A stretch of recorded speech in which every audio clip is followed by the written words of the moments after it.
Hey YouTube, it's Firewizard23. It's time for another Transformers episode. This one, The Ultimate Doom Part 2. Let's get started.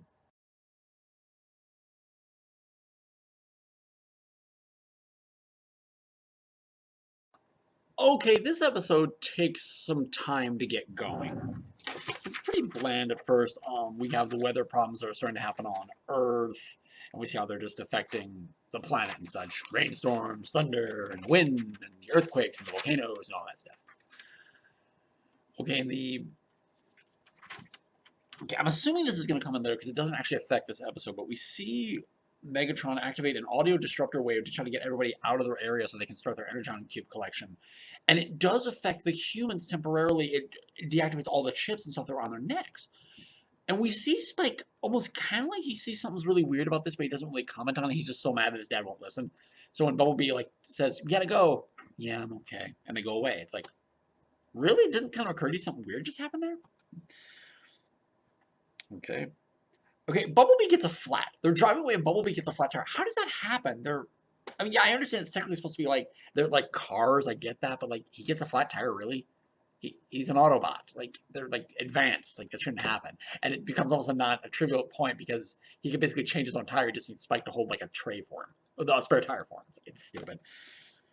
But this is also a plot point because a big earthquake thing happens and Bumblebee falls in, but Spike gets away, is safe, and no, Bumblebee! Okay, because they're set upon by a Laserbeak who forces them in, who makes Bumblebee fall in. And Spike is rescued by the other Autobots in the most like non-issue way because he was running out of power, so he doesn't have a lot of power now. They fire a tractor beam down in and just basically pull him out. It's like, okay, that was like a non-issue. Like, I think the show doesn't know how to balance tension and drama. I think it doesn't really have a good balance. We find out Megatron's plan, more about the plan of Megatron and Dr. Arkville. Dr. Arkville's machine has been duplicated and now it's just on Cybertron, so they don't need to worry about slaves going to Cybertron because Arkville's all pissed, like, "You're sending my human slave to Cybertron, I can't control them there, I only have the machine here." "Ah, but we duplicated the machine on Cybertron." And Arkville's like, don't you dare forget our deal. The Earth is mine when you're through with it." "Yes, when we're through with it." He's all evil. I love him. They decide to use the Dinobots to try to help stop all the natural disasters, which Grimlock is initially like, "No, we're not. Why would we care? Why would we care what happens to Earth?" "Yeah, except that you're on it." Yeah, good point. All right, Dinobots, transform!" And they all head out. Now, the Earth stuff happening on Earth is actually so bad, and Starscream has to comment on this to Megatron, that they tried to fly a jet to Cybertron, just like I said earlier, but the jet can't actually get out of Earth's atmosphere to get to Cybertron because the weather is so bad. So they've really kind of created a problem with this. And Spike is sulking later in Autobot headquarters, and he's like with his Sparkplug's favorite wrench, and talking to Optimus, who's like, "Yeah, this is very puzzling why the humans are helping. We can't deal with humans the same way as we deal with Decepticons." Please tell me they've done like a mature style show where they just like outright start killing humans. Like, that would be so. I'm not saying I want to see that, but like, it would just nice. It'd be nice, like, screw humanity. We're just gonna do this anyway.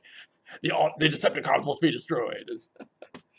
The volcano that their base has been sitting in that ship is sitting in and became active. They have to evacuate. They realize they have to stop the volcano. Ironhide goes in and like blows some rocks down to stop the volcano.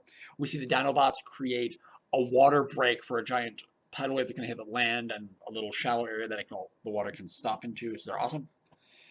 Although that's one thing on the whole planet. I guess you're just supposed to assume they're doing more. And they do tell Spike that his dad's on Cybertron. It's like, "Well, I want to go. We can save them." And a whole bunch of other Autobots go too, as well as Skyfire. Yes. And they find the Hypno-Chip control system that's there, and they're like, "That's how they're doing it." Like, it just occurs to all of them. But Sparkplug sees them, and he hits the alarm, and Spike's like, "No!" And that ends this part. I'm looking forward to see how it ends up. This is Firewizard23. Take care and bye-bye for now, everybody. I'd give it an 8. Take care and bye-bye for now, everybody.